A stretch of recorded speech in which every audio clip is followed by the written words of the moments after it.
भगवान शंकर जैसा दयालु संसार में दूसरा कोई नहीं। देखो स्वयं बेचारे शमशान में वास करते हैं और अपने भक्तों के लिए नाना प्रकार की सुविधाएं करी हैं। आज भी भोलेनाथ शमशान भूमि में ही वास करते हैं, ध्यान रखना।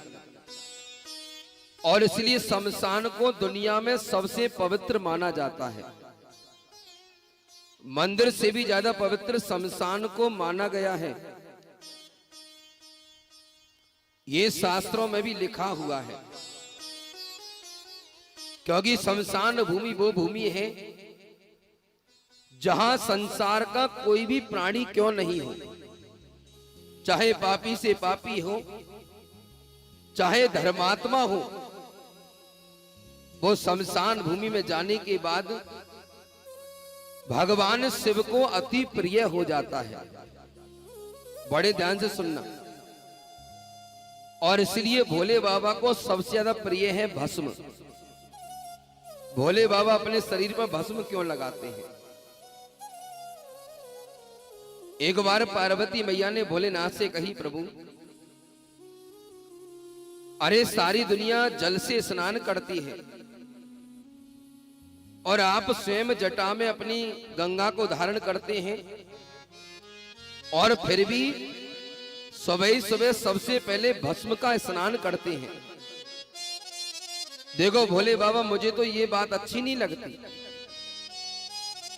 अरे मैं जहां भी जाती हूं तो मुझे ये बात सुनने में आती है कि भोले बाबा नहाते नहीं, स्नान नहीं करते। तो भोले बाबा कहते हैं, देवी दुनिया में सबसे पवित्र स्नान मैं ही करता हूं। गंगा से भी ज्यादा पवित्र स्नान मेरा है। लोग अगर कई लाख बार, करोड़ बार भी गंगा स्नान कर लेना, तो एक बार भस्म स्नान के बराबर उसे पुण्य मिल नहीं सकता। माता पार्वती ने कही, प्रभु मैं समझी नहीं। अरे भस्म में ऐसा क्या है? तो भोले बाबा ने कही, देवी बड़े ध्यान से सुनना। एक बात बताओ देवी, मुझे संसार में सबसे ज्यादा प्रिय क्या है? तो माता पार्वती ने कही, भगवान राम का नाम। भोले बाबा ने कही, हाँ देवी, राम के नाम से में कहीं भी आनंद नहीं मिलता। दिन रात में राम के नाम की माला जपता हूं। अब मैं तुम्हें बड़े ध्यान से सुनाता हूं, ध्यान से सुनना। मुझे भस्म प्रिय क्यों है?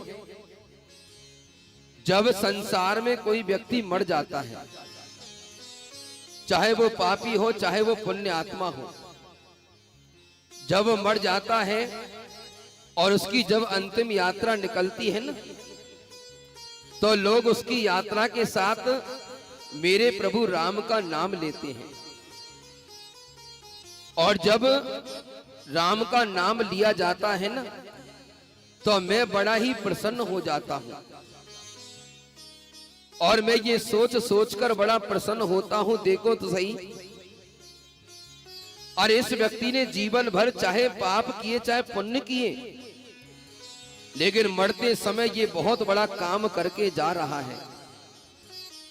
आज इसके कारण 100, 200, 500, 1000 लोग मेरे प्रभु राम का नाम गा रहे हैं। और जब राम का नाम गाते गाते उसे शमशान भूमि में लेके आते हैं ना, जैसे शमशान भूमि में प्रवेश करते हैं, मैं उसी क्षण उस जीव के समस्त पापों को नष्ट कर देता हूं। और जब उसे चिता में जलाया जाता है, तो राम नाम से लीन उसकी राख को मैं अपने शरीर पर लगाता हूं, और मुझे वो आनंद की प्राप्ति होती है। बार बार यही सोचता हूं, ये वो शरीर है जिसके कारण मेरे प्रभु राम का नाम लिया गया। तो देवी इसीलिए मुझे सबसे ज्यादा प्रिय भस्म है। बोलो शंकर भगवान की। भगवान शंकर कब किस बात पे प्रसन्न हो जाएं, ये कोई नहीं जानता। क्योंकि दुनिया में सबसे ज्यादा दयालु, सबसे बड़े कृपालु, एक पल में सुनने वाले बस दुनिया में भगवान शंकर हैं। जितने भी देव हैं उन सब में सबसे पहले भगवान शंकर ही प्रसन्न होते हैं। क्योंकि दुनिया के जितने भी देवता हैं उन सबको प्रसन्न करने के लिए हमें नैवेद्य की आवश्यकता होती है। नाना प्रकार की पूजा सामग्री चाहिए, नाना प्रकार की व्यवस्थाएं चाहिए। लेकिन दुनिया में भगवान भोलेनाथ ऐसे हैं, एक लोटा जल भी चढ़ाओ तो भी प्रसन्न है, और ना भी चढ़ाओ बस मुख से ओम नमः शिवाय बोल दो, और ये भी नहीं हो तो मुख से राम का नाम बोल दो। भोले बाबा उसी समय प्रसन्न हो जाते हैं।